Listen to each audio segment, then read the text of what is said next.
Hello. This is going to be a quick summary of Foxhole Update 52. If you would like to watch the full update video, the link is down below in the description. Update 52 is only a minor update, with another minor update coming up in spring 2023. Then another major update will come out later this year. As always, the devs are looking for better ways to optimize their servers. Now, I'm not an IT guy or a real big technical guy either, so I don't know all of the numbers and what goes into this, but I assume they're doing something good. They kicked it off right away with the juicy stuff, talking immediately about grief mitigation. During War 100, both factions had their problems with griefing. I even made a video about griefing as well during that time. I laid out a lot of my ideas, but they were mainly tied to like rank and things like that. Here's some of the ideas the devs came up with for grief mitigation. Gates will now automatically close. When I first saw this one come up, I laughed a lot. And I thought, wow, this is more of like a Logi buff than anything. I don't have to worry about closing gates anymore as I drive through. That's awesome. But they said that this is a big one that would negate a lot of griefing. I'm really impressed with this other new one. Players that have incurred too much vehicle self-damage will be restricted from driving. So it's kind of like the infantry damage one as well. If you shoot too many teammates, you're restricted from weapons. So I think this is a really good idea as well.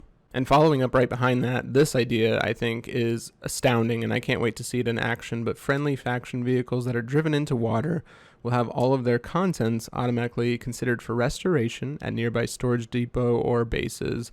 It does say after several hours, which is going to be kind of hard to track, and it's experimental. So at least this is the kind of idea where they're at least trying to come up with solutions, right?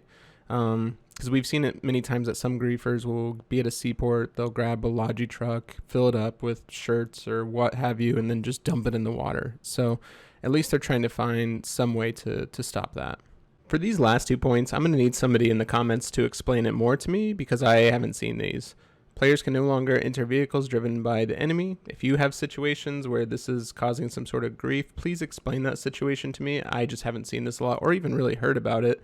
And then the last one, some category of content mods have been disabled to reduce cases of abuse. I have no idea what they're referring to. They didn't talk about it during the dev stream. So if you know what this is referring to, if you can enlighten me, that would be great. Thank you. They are now going to add a structure event logs. This is really going to help with griefing as well, because some people will build bases and then other people will come in and kind of make those bases really bad. They'll just add things that aren't necessary. They'll upgrade things that aren't necessary. And now we have a whole log where you can see who is griefing your base. This is also just going to be a really cool log to keep track of as you're building your base with your teammates. Because they added the structures log, they wanted to add the reserve stockpile logs as well. This is something they wanted to do for a really long time. They were just finally able to get around to it since they were working on the structures log. Now within your regiments, you're going to be able to see who is taking what crates from different stockpiles. So if you have a griefer, again, within your regiment, you'll be able to find them out very quickly as well. A lot of other small additional moderation features have been added. I think the last 2 points out of all these points are the most important. Dedicated moderation team has been expanded. During the video that I made about alting and griefing, one of the biggest comments I saw was that people were saying that the dev team needed to expand their moderation team, and it looks like they're doing just that. It seems as though they're trying to build tools in the background as well to keep track of data and numbers to catch these players as well. Moving on from the subject of alting and griefing, a new improvement is map screen improvements. I think this is absolutely huge. You'll mainly want to focus on the left side of this picture as you're able to customize what you want to see on the map specifically, and it saves. Let me say this again, and it saves after you log out. So you are going to be able to pick and choose what you want to see on the map. One of the things I still think they're missing from the map improvement is the ability to make my own pins, my own map posts that only I can see, that no one else can see, but I can like write little notes to myself on the map and then have those be saved. That is like the ultimate map feature that I want to see someday. Along with the map improvements, you're going to be able to see more information about facilities as well. I think this is going to be really great information for people that make public facilities. One of the biggest map improvements is you're going to be able to see the railway network. You are going to be able to see where all the railroads are built for your faction. I think this is going to make it a lot easier for the factions to coordinate together on the best railway systems. It was always really cool at the end of war seeing those pictures of the different sort of railway networks from each faction and where they all connected. And now we're all going to be able to see that on our own maps. The next improvement is going to be the track switch interface. You can barely see it in this picture, and it took me a while to see it in the dev stream, but there's a white line coming out of the train showing where you're going to be going down the tracks. And that's supposed to help you in situations where all of these switches are around. If you look closely enough, you'll see a white line that's kind of going up the front track there and then off to the right. Again, this is an improvement to help those situations where there's a lot of different switches around in one area. They are completely overhauling the decay mechanics. I would highly recommend, if you want to know the specifics about this, that you watch the video for yourself on this portion. One of the main things that they stress the most, that this is going to be very experimental and that they might even change some values during live wars. They made it very clear that they are trying to help builders instead of punish them. Big changes are being made, like changing garrison supplies to maintenance supplies. A lot of these changes are going to be based off server performance. With Maintenance Tunnels 2.0, you're going to have a lot more customization. You're going to be able to decide which structures the maintenance supplies will supply. You're going to be able to decide the range, just in case another player starts building their base near your base, so you don't want to supply their base with your maintenance supplies. Even though they didn't show it in the stream, you can hover over the icons over there and it'll show you the exact structures. All of this information will be visible on maps as well. One of the really cool features coming with maintenance supplies is going to be the automatic repair of decayed structures. Some other small details in this update is you're going to see some map design improvements, some buildings moved around to make transporting a little bit easier. There's a brand new advanced construction vehicle to make builders' lives a little bit easier. Again, this might be one where you want to go watch the actual stream to get more specifics about it. There's now a tier 2 storage room.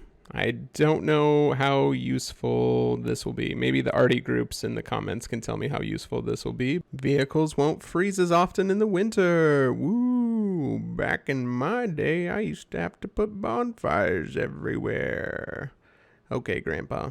Yeah, this is a good change. I think as a Logi player, this is the one I'm excited about the most. The custom retrieval amounts. They're starting this off experimental. They just want to make sure it doesn't get grief too much, like people pulling way too many items and then destroying all of them. One of the things they didn't mention in the stream, but you can see on this picture here, is if you look over there, it says takes 37 seconds. I think that's huge. So especially when you're pulling all of those public crates, you can say, I want 15 crates of this, and then it'll say it's going to take you 30 minutes. And then you can just go do something else for 30 minutes while it pulls the 15 crates. Yeah, overall, as a public Logi player, I love this. Less clicking is always great. You can now transport concrete on trains. I know this is a big one for builders, so congrats builders. This is a big one for all you frontline people out there, but you can now reserve combat vehicles, so you don't have to leave them out in the middle of nowhere for other people to steal. You still cannot reserve battle tanks or super battle tanks though, unfortunately, but at least you can still reserve some of the tanks, so you can log off, come back again, and get right back into some tank battles, and you don't have to try and search for a new tank or anything. There are a lot of additional builder improvements as well. I would recommend going to the stream and watching this one because I'm not going to be able to explain it as well as they do. Facility upgrades. They made little baby tanks so you can put liquids in them so you don't have to wait for the tier 2 pipes, which is really nice. And they made coal power plants so you don't have to fight over oil fields. No more oil field drama, hopefully. Let's cross our fingers.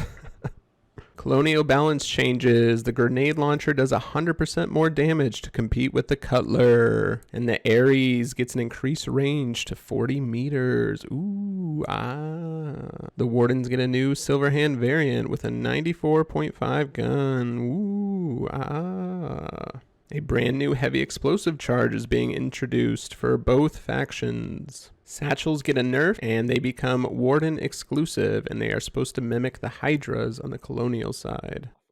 How it's going to work.